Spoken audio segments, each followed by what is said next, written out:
Vous avez été conditionné, non par une organisation secrète, ni par une élite cachée contrôlant le monde, non. La vérité est bien plus troublante. Vous avez été programmé par quelque chose de beaucoup plus proche, vos parents, vos enseignants, votre société, et surtout, de manière dangereuse, votre propre esprit.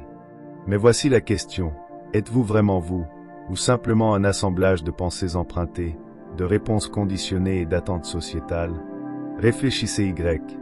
La manière dont vous parlez, dont vous vous habillez, les ambitions que vous poursuivez, les avez-vous véritablement choisies? Ou vous ont-elles été imposées avant même que vous ne soyez assez âgé pour les remettre en question? Dès l'instant de votre naissance, vous avez absorbé, imité, conformé. Chaque compliment, chaque punition, chaque règle implicite vous a façonné selon ce que le monde attendait de vous. Avec le temps, vous avez oublié qui vous étiez avant que le monde ne vous dise qui être. Mais voici la bonne nouvelle, il existe une issue. À la fin de cette vidéo, vous saurez comment briser l'illusion de ce que vous pensez être. Vous découvrirez le vrai vous, la version de vous-même enfouie sous des couches de conditionnement. La question est, êtes-vous prêt à vous réveiller? Jim avait tout, respect, richesse, une famille aimante, une vie enviée. Un emploi bien rémunéré, une belle maison, un cercle social plein d'admiration. Il avait suivi à la perfection le scénario du succès. Mais à l'intérieur, quelque chose clochait. Chaque matin, en ajustant sa cravate devant le miroir, une petite voix murmurait « Ce n'est pas vous ». Il la faisait taire. Après tout, que signifiait elle? Bien sûr, c'était lui. Il avait construit cette vie avec ses propres choix, non? Mais cette voix ne disparaissait jamais vraiment. Elle le suivait comme une ombre, murmurant à des moments inattendus, pendant les petites conversations au travail, les dîners avec sa famille, même dans les instants silencieux avant de dormir. Un jour, l'illusion s'est brisée. Cela s'est produit au milieu d'une réunion de conseil. Jim était assis à la longue table en verre, hochant la tête pendant que son collègue parlait. Son patron a fait une blague, et tout le monde a ri, y compris Jim. Mais en riant, quelque chose en lui s'est fissuré. Pourquoi riait-il? Trouvait-il vraiment la blague amusante? La révélation l'a frappé comme un éclair. Il ne riait pas parce qu'il le voulait, mais parce qu'on l'attendait de lui. À cet instant, la vérité est devenue douloureusement claire. Il avait passé des années à jouer un rôle si bien qu'il avait commencé à y croire lui-même. Il s'est excusé, a couru aux toilettes et a fixé son reflet. Son propre visage lui semblait étranger, comme s'il regardait un inconnu, un homme qui avait passé des décennies à être ce que les autres voulaient qu'il soit. C'est alors que la panique l'a envahi, car s'il n'était pas la personne qu'il avait jouée, alors qui était-il? Carl Jung appelait cela le persona, le masque que nous portons pour nous intégrer. C'est la version de nous-mêmes que nous construisons peu à peu pour être acceptés par la société. Enfant, nous apprenons quels comportements attirent l'approbation et lesquels provoquent le rejet. Nous nous modelons en conséquence, parlez trop fort, soyez silencieux, exprimez trop d'émotions, calmez-vous, ayez une opinion impopulaire, suivez le courant. Ainsi, nous nous adaptons, devenons ce qu'on attend de nous. Nous apprenons à sourire quand nous n'en avons pas envie, à acquiescer quand nous ne sommes pas d'accord, à cacher une partie de nous-mêmes, car la révéler pourrait signifier un rejet. Et en grandissant, nous sommes récompensés pour cela. Le persona nous aide à survivre, à obtenir des emplois, à se faire des amis, à éviter les conflits. La société aime ceux qui rentrent dans le moule. Mais à quel prix? Le prix est l'authenticité, l'érosion lente du vrai vous. Combien de fois avez-vous ri à des blagues que vous ne trouviez pas amusantes? Combien de fois avez-vous retenu vos vraies pensées pour éviter de faire des vagues? Combien de fois avez-vous joué un rôle au lieu d'être vous-même? Il est facile de balayer cela comme inoffensif, mais voici la vérité. Plus longtemps vous portez le masque, plus vous oubliez qui vous êtes en dessous, jusqu'au jour où, comme Jim, vous vous réveillez en réalisant que vous avez vécu la vie de quelqu'un d'autre. Il y a quelqu'un d'autre en vous, quelqu'un que vous refusez d'admettre, qui se tapit sous la surface de votre conscience, influençant vos actions d'une manière dont vous n'avez même pas conscience. Carl Jung l'appelait l'ombre, la partie cachée de votre psyché. Elle contient les émotions, les désirs et les traits que l'on vous a appris à réprimer. Plus vous l'écartez, plus elle prend de pouvoir sur vous. Et voici le plus troublant, vous ne réalisez même pas qu'elle est là. Pensez à la dernière fois où quelqu'un vous a insulté. Peut-être vous a-t-on traité de paresseux, d'égoïste ou de faible. Vous avez réagi instantanément, colère, défense, peut-être déni. Mais pourquoi? Si ce n'était pas vrai, pourquoi cela vous a-t-il autant dérangé? Parce qu'au fond, une partie de vous craint que ce soit vrai. C'est l'ombre à l'œuvre. Elle stocke tout ce que vous ne voulez pas admettre sur vous-même, les peurs, les défauts, les désirs que vous avez enfouis si profondément que vous vous êtes convaincu qu'ils n'existaient pas. Pourtant, ils existent, et ils vous influencent chaque jour. Avez-vous déjà remarqué comment certaines personnes vous irritent sans raison logique? Peut-être détestez-vous l'arrogance, mais vous vous sentez attiré par les personnes confiantes. Peut-être ne supportez-vous pas les quêteurs d'attention, mais une partie de vous envie leur courage de se démarquer. Voici une vérité inconfortable, les traits que vous détestez chez les autres sont un reflet de votre propre ombre. Ce sont des parties de vous que vous avez rejetées, des qualités qu'on vous a autrefois dit être mauvaises ou inacceptables. Peut-être qu'enfant, on vous a puni pour être trop assertif, alors vous avez enterré cette partie de vous. Maintenant, quand vous voyez quelqu'un d'audacieux, cela vous irrite. Peut-être qu'on vous a appris que montrer de la vulnérabilité vous rend faible, alors vous réprimez vos émotions. Maintenant, quand quelqu'un exprime ouvertement ses sentiments, vous vous moquez. Réprimer l'ombre est dangereux, car plus vous l'ignorez, plus elle contrôle votre vie. Elle se manifeste par de l'agressivité passive, des éclats de colère soudains, de l'autosabotage, des peurs et des insécurités inexplicables. Vous pouvez essayer de l'enterrer, de faire semblant qu'elle n'existe pas, de porter votre persona et d'agir comme si tout allait bien, mais l'ombre ne disparaît jamais. Elle attend, et un jour, quand vous vous y attendrez le moins, elle surgit, sans demander la permission. La plupart des gens passent leur vie en guerre avec eux-mêmes, sans même s'en rendre compte. En surface, ils jouent leur rôle, étant gentils, responsables, agréables. Ils répriment leur colère, leurs désirs, leurs instincts, faisant tout pour être perçus comme bons. Mais au fond, une autre force est à l'œuvre. Elle murmure des pensées qu'ils n'oseraient jamais exprimer à voix haute, alimente des envies qu'ils prétendent ne pas avoir, les pousse à réagir d'une manière qu'ils ne peuvent expliquer. C'est la guerre entre le persona et l'ombre. Le persona, le masque que nous portons pour nous intégrer, vous dit d'être poli quand vous voulez être direct, d'être altruiste quand vous cherchez la reconnaissance, de sourire quand vous voulez crier. Mais l'ombre ne disparaît pas simplement parce que vous l'ignorez. Elle fermente en arrière-plan, attendant une ouverture. Peut-être avez-vous déjà ressenti cela, ce moment où vous craquez pour une broutille, où vous vous emportez sans savoir pourquoi, où vous dites quelque chose de cruel puis le regrettez immédiatement. C'est votre ombre réprimée qui perce. Cette guerre intérieure commence dans l'enfance. Enfant, nous sommes naturellement sauvages, expressifs, honnêtes. Mais la société nous enseigne que certains comportements sont mauvais. Ne sois pas si bruyant, ne te mets pas en colère, ne pleure pas, ne te fais pas remarquer. Lentement, nous commençons à couper des parties de nous-mêmes pour être acceptés.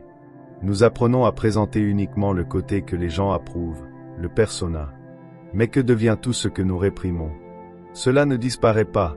Cela se transforme en anxiété, dépression, doute de soi, créant un sentiment constant qu'il manque quelque chose, que vous n'êtes pas vraiment vous. Jung nous a prévenu, l'ombre, lorsqu'elle est ignorée, devient destructrice. Pensez à un volcan, la pression s'accumule et s'accumule sous la surface. Sans libération, il finit par exploser. C'est pourquoi les personnes avec un persona parfait souffrent souvent le plus.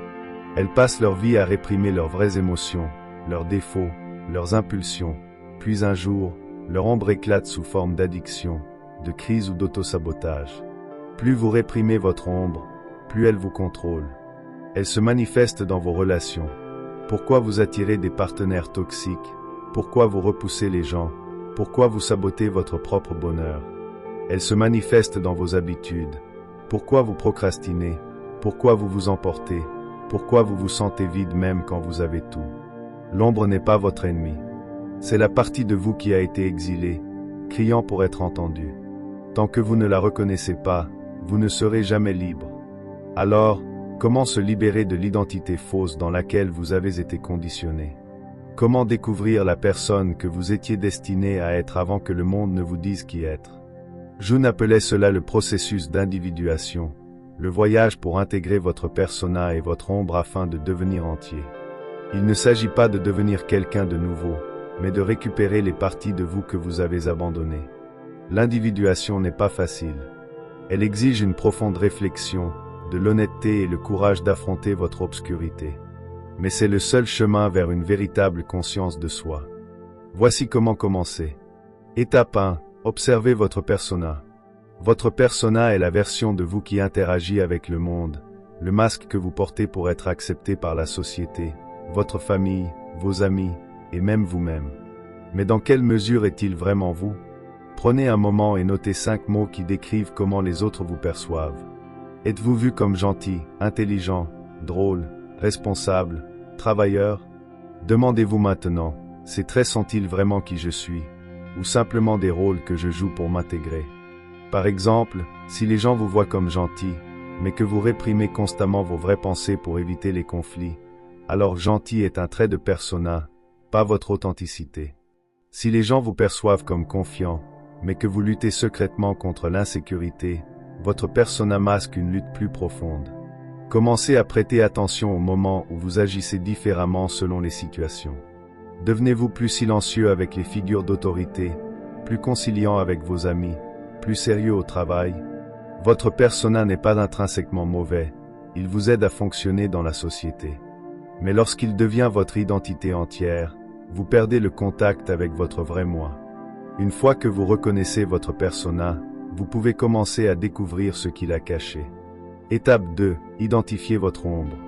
Si votre persona est ce que vous montrez au monde, votre ombre est ce que vous cachez. C'est la partie de vous qui contient toutes les émotions, désirs et impulsions que l'on vous a appris à rejeter. La manière la plus simple d'identifier votre ombre est de regarder les personnes qui vous irritent le plus. Faites une liste des traits qui vous agacent chez les autres. L'arrogance vous frustre-t-elle? Les lâches vous énervent-ils? Les quêteurs d'attention vous dérangent-ils? Demandez-vous maintenant, pourquoi ces traits me déclenchent-ils autant?